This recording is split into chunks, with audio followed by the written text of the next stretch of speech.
Good morning, everyone. Welcome back again to the KSR YouTube channel. Seemed like a bunch of you guys wanted to see what's going on with this Viper.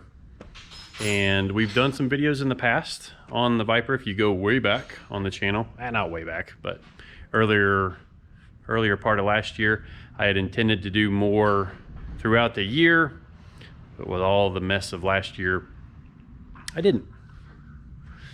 So this car is owned by Lee Saunders, and Lee has campaigned the car in Trans Am. We ran a couple of races in 2014, ran the full season in 2015, and won the championship in our class, which back then they called it the TA3 class.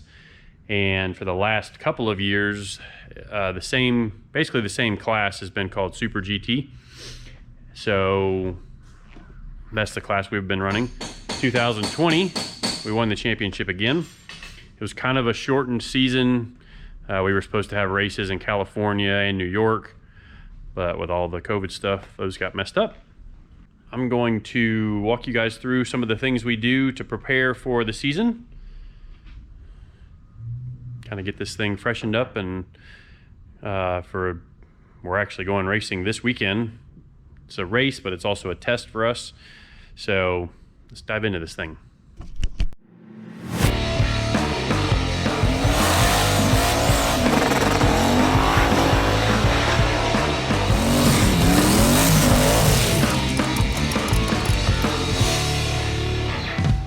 Well, as you guys might imagine, on a road race car, you go through a ton of brakes.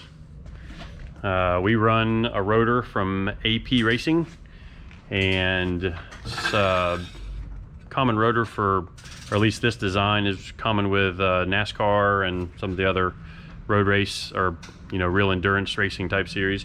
All of our races are 100 miles, and so we do a lot of stuff to try and keep the brakes cool. So we've freshened up the brake ducts for this year. You can see they come right in here on top of the splitter. Got some screens to keep out the big debris. And then it tucks back around here to a duct that seals around and blows into the inside of the rotor. So the idea is that the air comes in the inside and then actually cools outward through the rotor as the rotor is spinning. And you see all the bolts that hold the rotor to the hat here. This is aluminum, this is steel. So this helps to keep heat out of the wheel bearing, but this steel ring will actually grow and expand. And if you've ever seen pictures of like a lot of different cars, we've got some of this car where the car is in the braking zone and both rotors, front and rear, are glowing bright orange.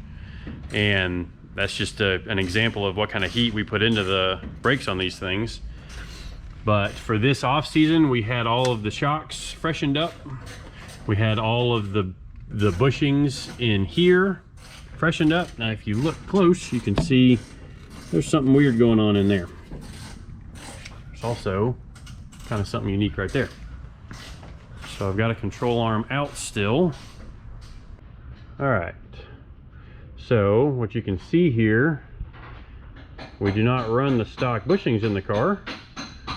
If you've got a rubber bushing, it's not going to be solid in there. So as the car turns and all of the load, the load is pushing in on the control arm, or it's pulling out if you're turning the other way. If this bushing is deflecting, it's not giving you a consistent feel when you're taking corners. So these make it where it's the same width. You can see it's tight, no play in it. So this is mechanically ties the tires to the car. Instead of having rubber bushings for your street car stuff, we also run these adjustable tension ball joints, which we ran these last year, and it seemed like Lee liked those. It gave us a little bit more reaction in the shocks when we would make changes because there wasn't binding here. See how loose this is? And we set that tension with this top hat. This top hat can screw in and out, and then there's some set screws, well, a set screw right there to lock it, one on each side. And the nice thing about these is you can take the set screws out, unscrew this top, and you can take everything out and service the ball joints. You can change the pin if you need to. If you have contact and one gets bent or something like that. We do the same thing with the shocks. That was good timing. So this is the lower shock mount, which typically has a rubber bushing in it. And you can see that's it hitting the ends of the play. But we actually relocate the shocks on these just a little bit. So originally the shock center line was in here, and we've moved it out this much farther, and that gives a better ratio of the shock movement to the wheel movement. So doing stuff like that gives us anytime you can have more shock travel for the amount of wheel travel, what you get is the shocks are more responsive. When you make a shock change, a more precise change, and you can really fine tune the shocks to make the car handle better, go over the curbs better, all that other stuff. We also serviced the differential. Took this out, went through it. You can see we do things like bolt the seals in, because just with the vibration and heat and expansion of everything, we've had these seals walk out a little bit, and that's no fun when those pop out and blow oil everywhere, especially when you're trying to win a race and win a championship. Trying to think, we're servicing the fluids in the engine and the transmission. I've got to put a setup in this thing, so along with the solid bushings that are in here, so every attachment to the car where the A-arms attached to the car has those spherical bearings in there. Normally right here there is an eccentric bolt that when you turn that bolt, it'll move it out, it'll move it in, move it out, move it in, yeah. And you tighten the eccentric bolt down, well, through vibrations and other stuff like that, those can shift during a race.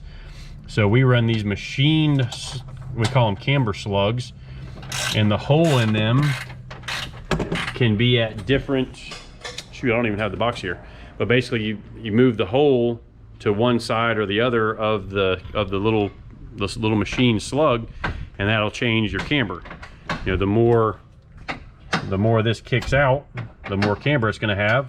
And because it's in there on a machine piece with no rubber, no give in there at all, whatever you set the camber at is where the camber is going to be. And obviously we run a lot more camber in the front than we do the rear. So for example, you can see back here, the bolt is a lot closer. You can see back here, the bolt is a lot closer to the outside. And then on the back, it's a little bit more towards the center. That one's all loose because we haven't put it back in yet. But that one right there, you can see a little even more towards the center. So along with having the shocks all rebuilt, I've got to go in and reset the ride height and set the corner balance weights with the shocks. We try to balance the car so that it's equal, at least on the cross weight, which means we're trying to balance the cross weights in the car. So the right front, left rear weighs the same as left front, right rear. I think I said that right. And then we can tweak that either way. If the car's unhappy turning one direction, we can tweak to try and make the car handle better turning one direction versus the other. So I'm gonna get back to work on this thing, see if we can get it all put back together so that we can have Lee come get the car, and we can go do some testing this weekend.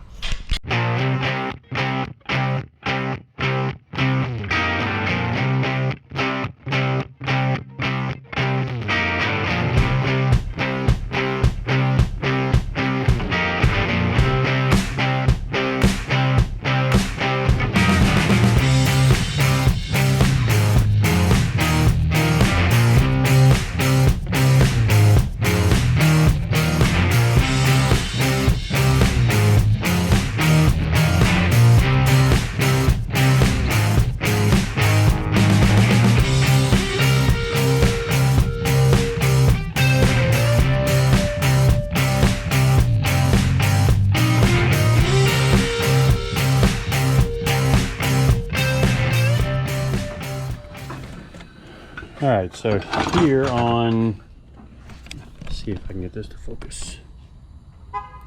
You can kind of see the inside of the slot. On these bolts, there's actually inner spacers inside of under the head of these bolts that pilot the rotor, and then that's what allows the rotor to expand and grow out. So you guys might have also seen we put some heat shields on the ball joints and the outer tie rods, and as you might imagine,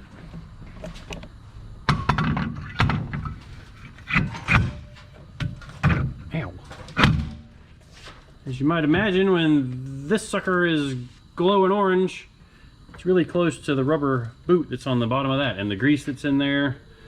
Even though we take these apart and pack them with good grease, same with up here, we run a really good high temp grease in them, we still need to protect the rubber boots so that we don't cook all the oil out of them. So we're also going to change all the brake fluid in the car. We do that a few times a year just to keep it in perfect shape. Brake fluid gets highly abused in these cars. And get the caliper back on. Oh, one thing about the caliper. So heat is pretty much our main enemy in anything road race. So these backing plates right here, these are titanium, and they absorb and shed the heat from the pads, so that, you know, when these pads are against a orange glowing rotor, that these titanium backing plates help keep heat out of the caliper, heat out of the fluid. I mean, it still gets extremely beat up, the fluid does, but at least this allows it to stay a little bit cooler. So we're going to assemble this thing up the rest of the way and get it down on the ground and start doing some alignment stuff.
So I'll show you guys one of the reasons why we go over these things.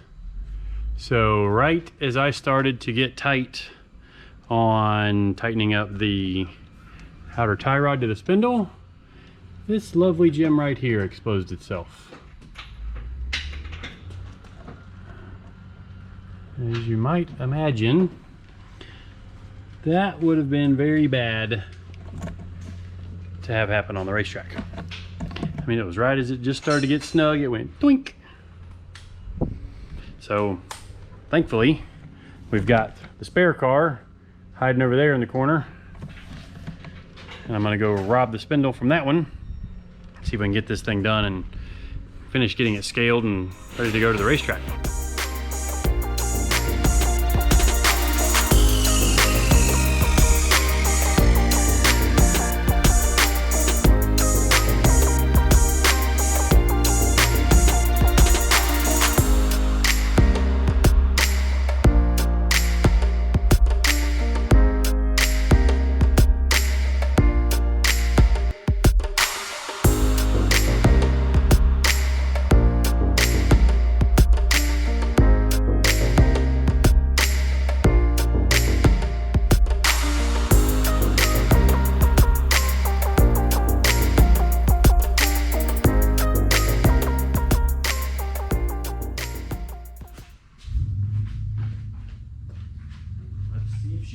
pressure.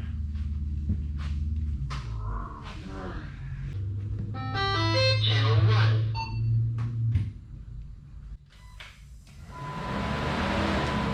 Both fans are working.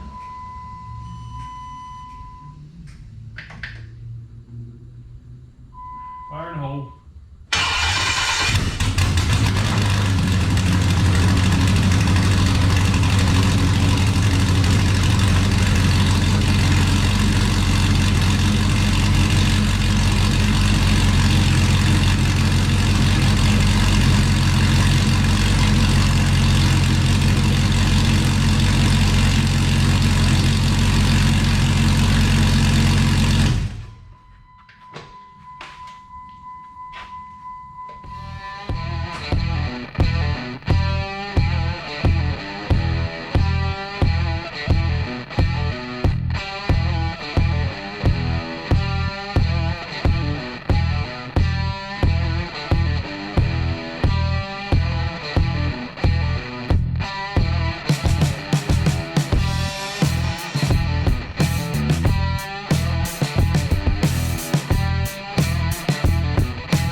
All right, so what was happening there? I was balancing the car on the scales, and you know, we kind of set the cross weights differently depending on which track we're going to. Sebring has some equally important rights as it does lefts, so I'm trying to actually shoot for a pretty neutral balance on the car for Sebring. This goofy contraption that I've got on the car here, these are called smart strings, and it's what we use for aligning the car both at the shop and at the racetrack so that we have some consistency between the two. And how it works, there's some machined grooves in them, and you put the strings, I don't know if you can see the strings, there's a little string, yep, there's a string. So you put the string in the same groove on the back, on the front as you do the back. You do that on both sides, and then what that creates is a parallel box around the car. And then you center the front on the hubs. So you saw me measuring from the hub out to the string, front and rear. I matched the front dimensions, and then I matched the rear dimensions because the rear track is actually wider in this car. And then theory, what that does is that gives us a string box that is parallel around the car, and then I can measure the clearance from the rim to the string, from the rim to the string, and then that allows me to point the tires in, point them out, which I'm not going to tell you what I do for that, but you know, we've got a setting we like to shoot for alignment specs. I did move the camber around, which you might have seen in the time lapse. I don't know how I'm going to edit it yet, but I had to move the camber around on the right front and a little bit on the left rear. Everything was just a little different after the control arm remachining and the new bushings. So almost wrapped up with this thing, and then we'll be in the trailer and headed to Sebring. All right, everybody. Well, we have finished the car, loaded up. We're on the road now for Sebring. Stopping to get some gas, and ended up just hauling the open trailer. So we've got a Trans Am Viper loaded up on my open trailer. And hey, she looks good on there. Doesn't matter what kind of trailer you've got to get to the race. But actually, we're meeting Lee at the track. He's going to take the car home with him and then bring it back to me in another month to prepare for Trans Am. Actually, it might not be a month. That'd be right the first part of February. So we're going to go do some racing. Hopefully the testing goes well. The race we're going to do is the SCCA Majors event at Sebring, and there's racing, and I mean, we're going to race, but the majority of what we're doing is we're testing for Trans Am.